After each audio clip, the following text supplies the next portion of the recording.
As the prophet of esports, I rely on trustworthy and meaningful data every day. Data from our research partner, YouGov, offers the most complete view of esports fans and gamers in the world, providing context to who they are, what they think, the brands they buy, and things they do. YouGov's connected insights and research services inform strategy at every level. If you're a team, a brand, agency, or rights holder, you should be talking with YouGov. Their partners measure and maximize ROI and are telling compelling stories with data. Visit yougov.com/gaming-esports to learn more. Guys, I have another Amazon story here, and this one's a lot less positive, I would say. Ooh, what could it be? So we have a really positive Amazon story, and then this one not so good. To talk about this one. Oh my God. And the headline here is Hacker Breaches Amazon's Twitch video site, exposing future product plans, well, among other things.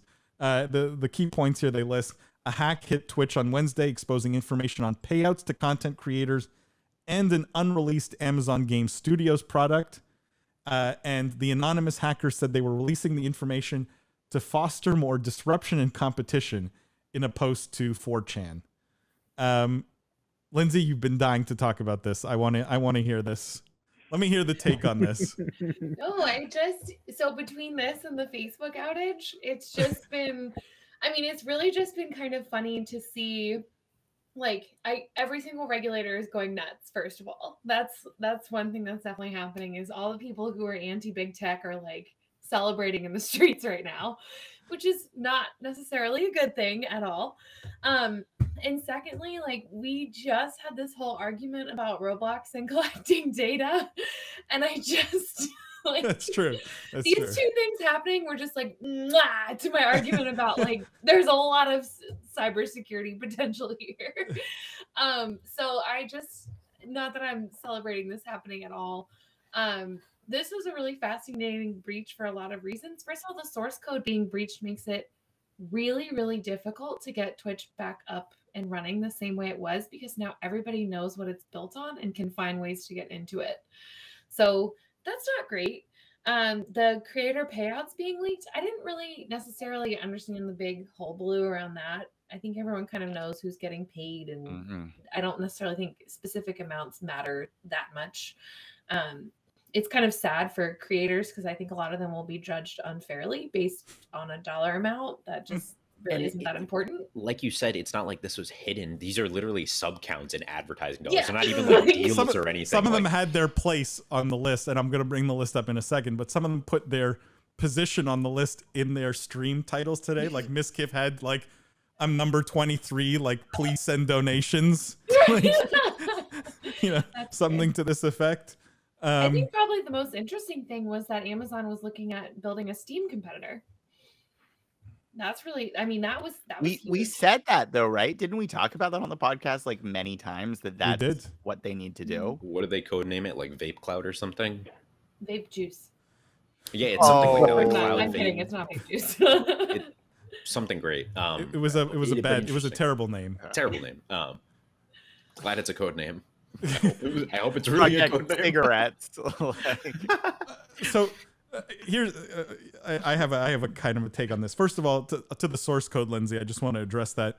This is the best news ever for the sleepy executives at YouTube Gaming, though, right? Because they're like 2 years behind, just copying features.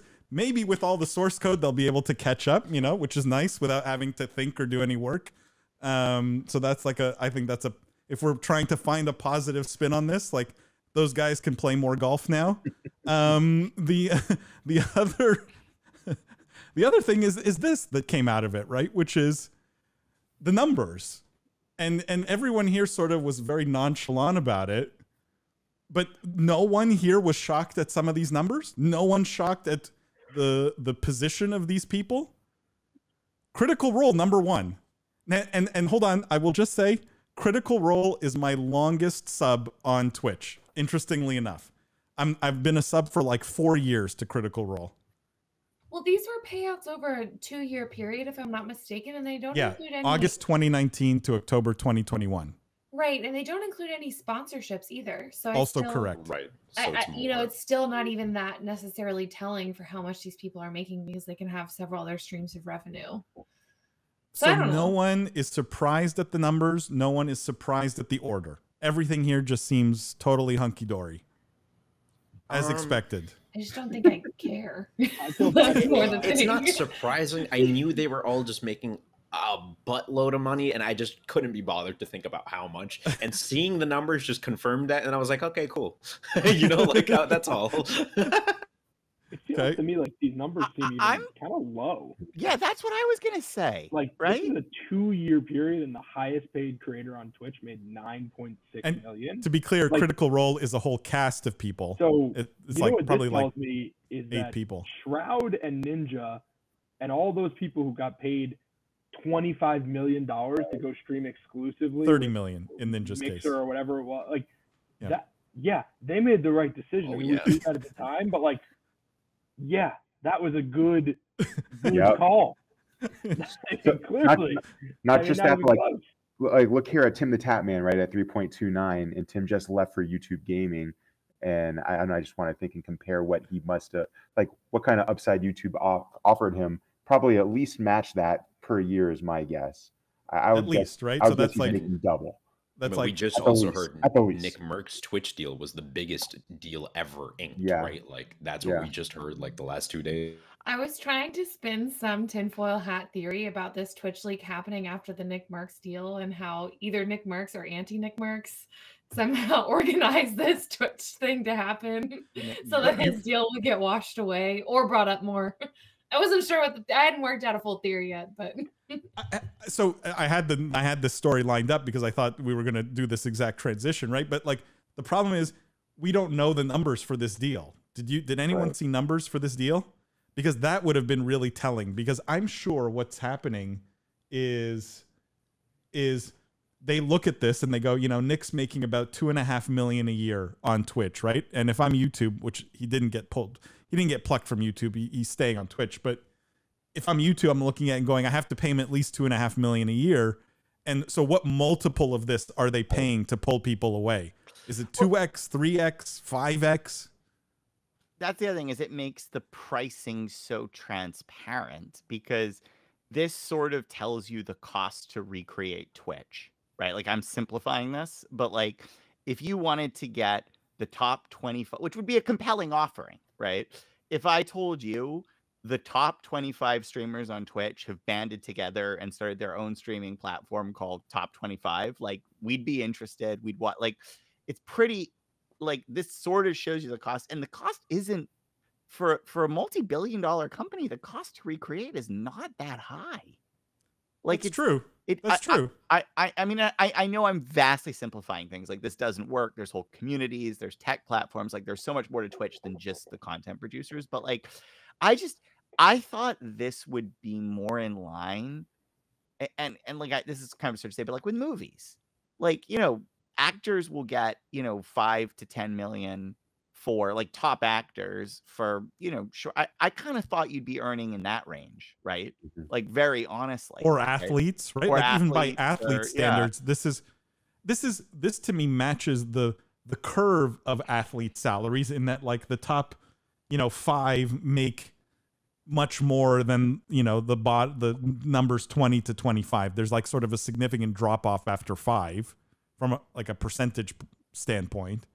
But it's, you know, beyond this, I'm not saying making $1 million a year is not a good living. It's just beyond this, you know, you're in territory where most athletes are making more money than this, and arguably drawing a much smaller audience. These salaries are insane in the context of, if you'd shown me this chart 10 years ago and said, this is what people who stream themselves, I'd be like, no way. You know, like, I mean, it's incredible in terms of the historical context, but like, yeah, I just thought you'd make more. Like, top 25 on Twitch is really, really hard. Like, I mean, it's hard, right? Like, it's hard to break into like top 25 in an individual game in Twitch, right?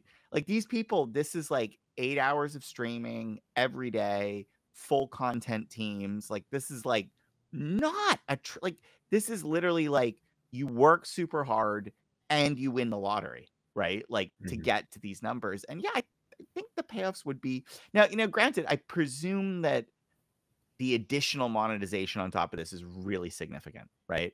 Just like I suspect if you looked at creator payouts on YouTube videos, they wouldn't be that incredible, right? You know what I mean? But I did think for a platform with so many direct engagement opportunities, the numbers would be larger, like direct through platform payment opportunities.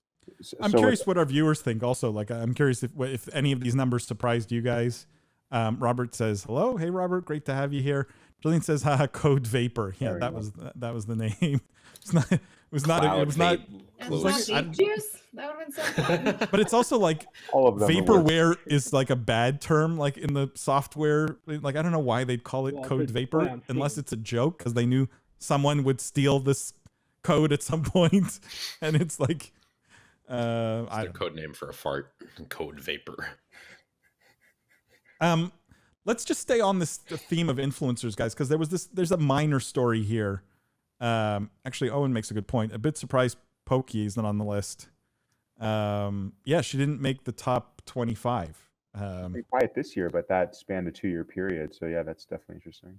But she also she drove that a little bit, right? When she told people to stop donating, right? And capped her donations. And I mean, I'm sure, I don't know what number she was on the list, but she sort of purposely capped her earnings. Context to the decisions, if she's earning 2 million from this versus, and I'm making up a number, 20 million elsewhere, right? And she realizes she can have a healthier community and cap it and still get 1 million. I mean, like, it makes, I think that decision seemed more shocking at the time when we thought these numbers were larger than it sort of turns out they are.